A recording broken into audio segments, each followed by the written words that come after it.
Bismillahirrahmanirrahim. Assalamualaikum warahmatullahi wabarakatuh. Kami dari kelompok 5 akan mempresentasikan makalah kami tentang mazhab-mazhab dalam fikih. Oke, sebenarnya apa sih latar belakang adanya penjelasan tentang mazhab-mazhab dalam fikih ini?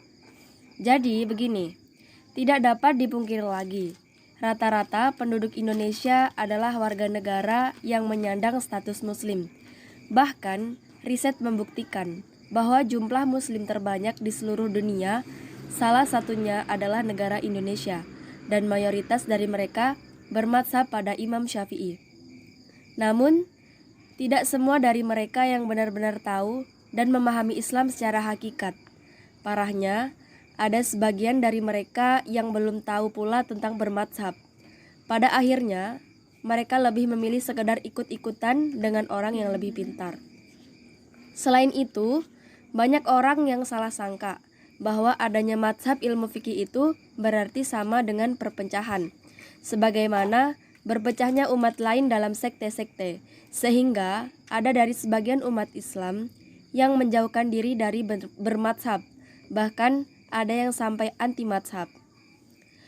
Penggambaran yang absurd tentang mazhab ini terjadi karena keawaman dan kekurangan informasi yang benar tentang hakikat mazhab fikih. Kenyataannya, sebenarnya tidak demikian. Mazhab-mazhab fikih itu bukan representasi dari perpecahan atau perseteruan, apalagi peperangan di dalam tubuh umat Islam. Oke teman-teman, di sini kita akan membahas beberapa rumusan masalah. Yang pertama, pengertian mazhab. Yang kedua, sejarah perkembangan mazhab fikih. Dan yang ketiga, mazhab-mazhab fikih dan penyebarannya. Oke teman-teman, kita masuk ke pengertian mazhab. Apa sih mazhab itu? Mazhab menurut istilah adalah jalan yang dilalui dan dilewati.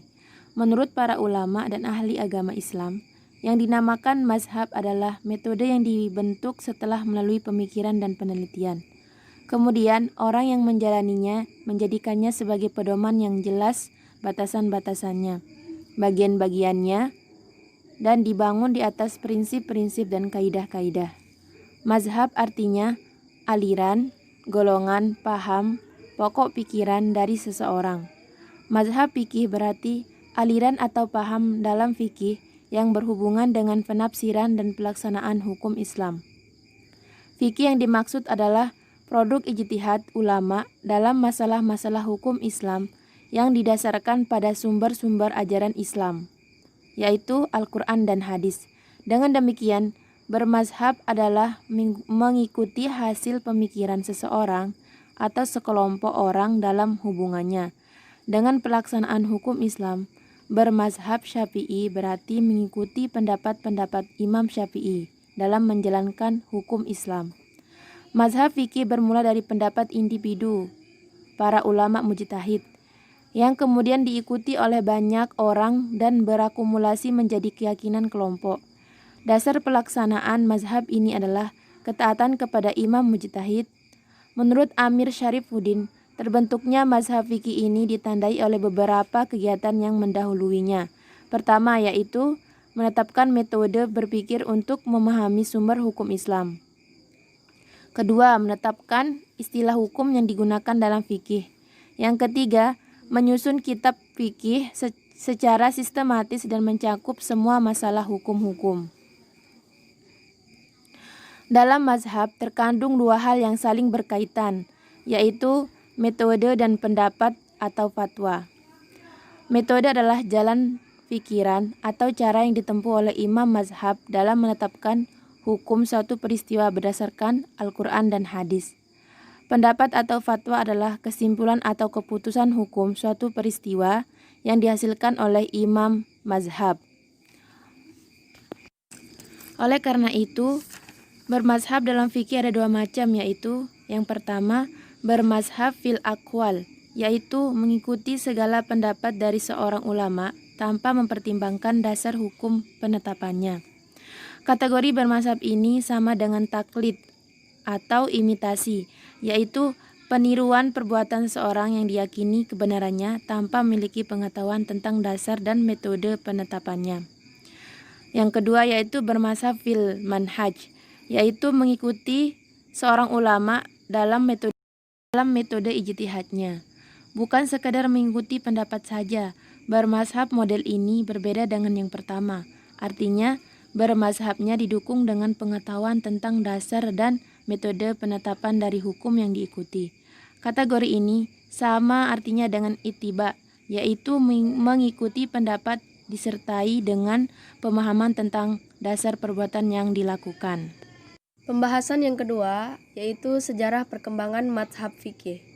Masalah pokok yang menjadi sumber munculnya mazhab fikih adalah adanya perbedaan pendapat atau ikhtilaf di kalangan umat muslim.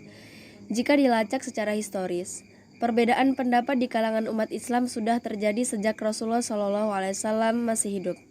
Banyak kasus yang menggambarkan bahwa para sahabat berbeda pendapat dalam menyikapi perintah Rasulullah SAW atau menafsirkan apa yang diajarkannya. Namun, perbedaan pada masa ini tidak menjadi masalah serius karena keberadaan Rasulullah menjadi pemersatu dan pengambil keputusan atas semua masalah yang terjadi. Rasulullah SAW selalu menyikapi perbedaan pendapat di kalangan sahabatnya dengan cara yang bijaksana, yaitu tidak menyalahkan salah satunya, tetapi membenarkan pendapat mereka. Pada posisi ini, Rasulullah lebih melihat semangat para sahabat dalam menjalankan ajaran agamanya ketimbang melihat hasil ra'yu mereka. Dengan model penyelesaian ini, tidak pernah terjadi konflik akibat perbedaan pendapat di kalangan para sahabat. Rasulullah SAW cenderung mentolerir perbedaan pendapat sebagai cara memberikan pengajaran kepada sahabatnya dalam menafsirkan wahyu. Dengan demikian, ketergantungan mereka terhadap Rasulullah tidak mutlak karena Rasulullah memberi ruang untuk berijtihad sesuai kemampuan masing-masing. Setelah Rasulullah wafat, ikhtilaf di kalangan sahabat terus terjadi. Hal ini disebabkan oleh banyaknya masalah yang muncul seiring dengan meluasnya wilayah Islam keluar Jazirah Arabia. Pada masa sahabat telah terbentuk pusat-pusat intelektual seperti Hijaz, Irak, dan Syria. Di setiap kota tersebut terdapat sahabat yang menjadi pemuka dan diikuti pendapatnya. Di Hijaz terdapat Umar, Aisyah, Ibnu Umar, dan Ibnu Abbas. Sedangkan di Irak terdapat Ali bin Abi Thalib dan Abdullah bin Mas'ud. Sedangkan di Syria terdapat Umar bin Abdul Aziz. Pendapat para sahabat kemudian diikuti oleh umat Islam di kota-kota tersebut, sehingga muncullah ciri-ciri khusus di setiap kota. Pada masa ini muncul dua mazhab, yaitu Madrasah Ahlul Bait dan Madrasah Al-Khulafa. Madrasah Ahlul Bait adalah madrasah para pengikut Syiah, kelompok yang menjadi pendukung dan pembela Ali bin Abi Thalib pasca perang Siffin. Sahabat yang termasuk dalam kelompok ini adalah Ali bin Abi Thalib, Hasan dan Husain bin Ali, Abu Zar Miqdad, Ammar bin Yasir, Husaifah, Abu Rafi Maula, Ummu Salamah, dan sebagainya. Mazhab ini berkembang secara rahasia di bawah tanah karena mendapatkan tekanan dari para penguasa, terutama dari dinasti Umayyah dan dinasti Abbasiyah. Untuk memelihara tradisi fikih, mereka mengembangkan esoterisme dan disimulasi. Fikih dikembangkan adalah tradisi Ahlul Bait yang bersumber dari sunnah Rasulullah, sedangkan Madrasah Al-Khulafa adalah mazhab yang berkembang di kalangan pengikut Sunni. Pada abad kedua Hijrah, muncul 3 mazhab lokal, yaitu mazhab Hijazi, mazhab Iraki, mazhab Syam yang terdapat di Syria. Ketiga mazhab ini dianggap sebagai mazhab fikih yang terutama dalam Islam. Kemunculan mazhab lokal ini menunjukkan perkembangan yang pesat dari fikih di kota yang menjadi pusat intelektual. Pada abad ketiga Hijrah, muncul perkembangan baru dalam mazhab fikih. Di setiap kota muncul ulama-ulama yang memiliki kelebihan dan kejeniusan dalam pengetahuan agama. Banyak ulama yang berguru kepada mereka karena kelebihan ilmu yang mereka miliki. Fikih yang mereka hasilkan merupakan pendapat pribadi yang independen dan tidak terkait dengan kelompok manapun. Dengan demikian, dapat disimpulkan bahwa kemunculan mazhab fikih setidaknya disebabkan oleh 3 faktor, yaitu fanatisme pengikut atau murid para imam, stagnasi dalam berijtihad, dan tersedianya kitab-kitab fikih dari masa sebelumnya. Pembahasan yang selanjutnya yaitu mazhab-mazhab fikih dan penyebarannya. Secara garis besar, mazhab fikih terbagi dalam 3 kelompok, yaitu mazhab fikih di kalangan Sunni, Syiah, dan Khawarij. Perbedaan ketiga kelompok ini dilatar belakangi oleh pertikaian politik yang terjadi pada masa akhir pemerintahan Khalifah Ali bin Abi Thalib. Di bawah ini akan dijelaskan secara singkat mazhab-mazhab fikih yang masih berkembang dan memiliki pengikut di kalangan Syiah maupun Sunni. Dari kelompok Syiah akan dipaparkan mazhab Ja'fari, sedangkan dari kelompok Sunni akan dibahas 4 mazhab, yaitu mazhab Hanafi, Maliki, Syafi'i, dan Hambali. Mazhab yang pertama yaitu mazhab Ja'fari. Mazhab ini mengambil acuan dari pendapat Ja'far as-Sadiq, yang nama lengkapnya adalah Ja'far ibnu Muhammad ibnu Ali ibnu Husain ibnu Fatimah binti Rasulullah SAW. Lahir di Madinah pada tahun 80 Hijriah, pada masa pemerintahan Abdul Malik ibnu Marwan dari dinasti Umayyah. Imam Ja'far berguru pada ayahnya sendiri, Muhammad al-Baqir. Dalam mazhab Syiah Imamiyah, Ja'far adalah imam yang ke-6 dari 12 imam Syiah. Mazhab ini menolak penggunaan qiyas dalam penempatan hukum menggunakan sumber-sumber syar'i, yaitu Al-Quran, Sunnah, dan akal. Penafsiran Al-Quran yang paling abasah menurut mazhab ini adalah yang berasal dari Rasulullah dan para imam mereka. Termasuk dalam kategori sunnah adalah Ahlul Bait yang diriwayatkan oleh imam yang mashum. Mazhab ini menolak hadis-hadis yang diriwayatkan oleh sahabat yang memusuhi Ahlul Bait. Ihtisan tidak boleh dipergunakan, sedangkan qiyas hanya dipergunakan jika terdapat dalam nas. Jika tidak ada ketentuan nasnya, digunakan akal berdasarkan kaidah-kaidah tertentu. Mazhab yang kedua yaitu mazhab Hanafi, berdasarkan pada pendapat Abu Hanifah atau lengkapnya Abu Hanifah An-Nu'man bin Sabit bin Zufi At-Tamimi. Lahir di Kufah pada tahun 80 Hijriah atau 699 Masehi dan wafat 150 Hijriah atau 767 Masehi. Dia hidup pada masa pemerintahan Al-Mansur dari dinasti Abbasiyah. Para sahabat yang pernah menjadi gurunya adalah Anas bin Malik, Abdullah bin Aufa, Abu Tufail Amir, dan yang terlama adalah Hamad bin Abu Sulaiman. Abu Hanifah dikenal sebagai ulama yang zuhud dan tawadu, serta teguh memegang ajaran agama. Dia juga tidak tertarik dengan jabatan resmi pemerintahan. Karena menolak menjadi kadi, Abu Hanifah dipenjarakan oleh Al-Mansur sehingga akhir hayatnya.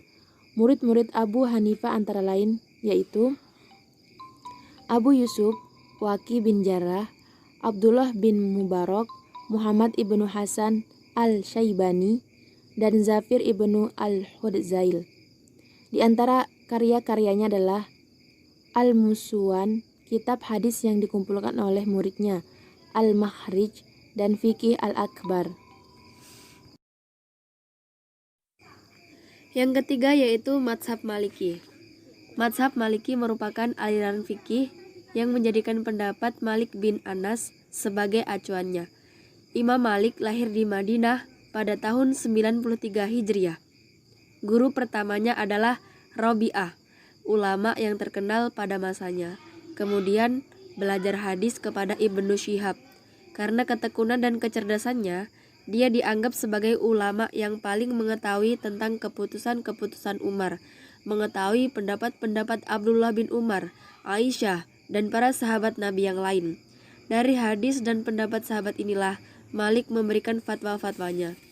Karya monumentalnya adalah Al-Muwatta, yang merupakan kitab hadis sekaligus kitab fikih.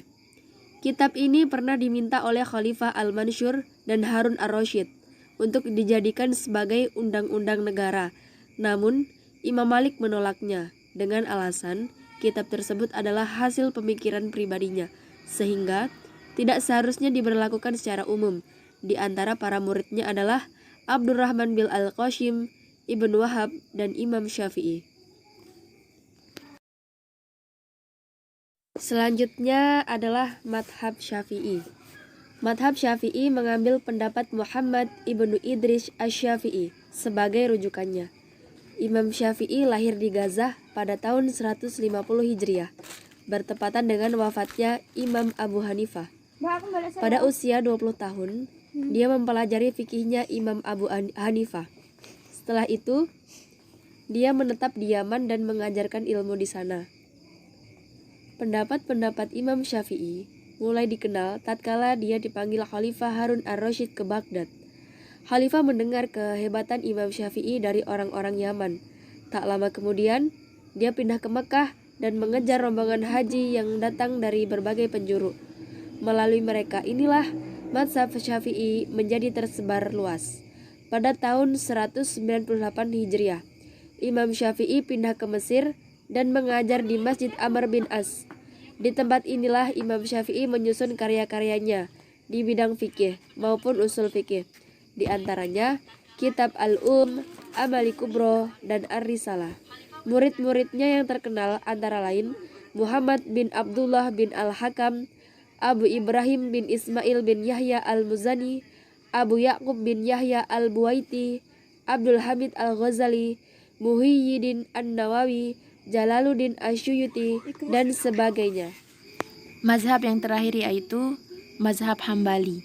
Mazhab Hambali merupakan mazhab yang mengacu pada pendapat dan pemikiran Abu Abdullah Ahmad bin Muhammad ibnu Hanbal ibnu Hilal al-Syaibani yang lahir di Baghdad tahun 164 Hijriah atau 780 Masehi dan wafat tahun 241 Hijriah atau 855 Masehi. Pengembaraan keilmuannya dimulai dari Basrah dan di sanalah dia bertemu beberapa kali dengan Imam Syafi'i. Guru-gurunya yang lain adalah Yusuf Al-Hasan bin Ziyad, Husyaim, Umair, Ibnu Humam, dan Ibnu Abbas. Pada masa pemerintahan Al-Mu'tasim, dia dipenjara karena berbeda pendapat dengan penguasa dalam hal apakah Al-Quran itu makhluk atau tidak. Namun pada masa pemerintahan Al-Mutawakkil, dia dibebaskan. Imam Ahmad dikenal sebagai ahli hadis dan kitabnya yang terkenal adalah Musnad Ahmad. Termasuk para muridnya adalah Imam Bukhari, Imam Muslim, Yahya bin Adam, dan Abu Daud. Pengikut mazhab Hambali yang terkenal adalah Taqiyuddin, Ibnu Taimiyah, dan Muhammad Ibnu Al-Qayyim. Oke teman-teman, dari penjelasan di atas kita bisa mengambil kesimpulan, yaitu mazhab menurut istilah adalah jalan yang dilalui dan dilewati. Menurut para ulama dan ahli agama Islam, yang dinamakan mazhab adalah metode yang dibentuk setelah melalui pemikiran dan penelitian. Kemudian, orang yang menjalaninya menjadikannya sebagai pedoman yang jelas, batas-batasannya, bagian-bagiannya dibangun di atas prinsip-prinsip dan kaidah-kaidah. Oleh karena itu, bermadzhab dalam fikih ada dua macam, yaitu yang pertama, bermadzhab fil aqwal, yaitu mengikuti segala pendapat dari seorang ulama tanpa mempertimbangkan dasar hukum penetapannya. Yang kedua yaitu bermadzhab fil manhaj, yaitu mengikuti seorang ulama dalam metode ijtihadnya, bukan sekedar mengikuti pendapatnya saja. Artinya, mazhab-mazhab fikih yang masih berkembang dan memiliki pengikut di kalangan Syiah maupun Sunni, dari kelompok Syiah akan dipaparkan mazhab Ja'fari, sedangkan dari kelompok Sunni akan dibahas 4 mazhab, yaitu mazhab Hanafi, mazhab Maliki, mazhab Syafi'i, dan mazhab Hambali. Cukup sekian penjelasan dari kami. Apabila ada kurang lebihnya mohon dimaafkan, karena di sini kita juga masih sama-sama belajar. Syukron jazilan ala husni ihtimamikun ma'an najah fi hayatina. Wassalamualaikum warahmatullahi wabarakatuh.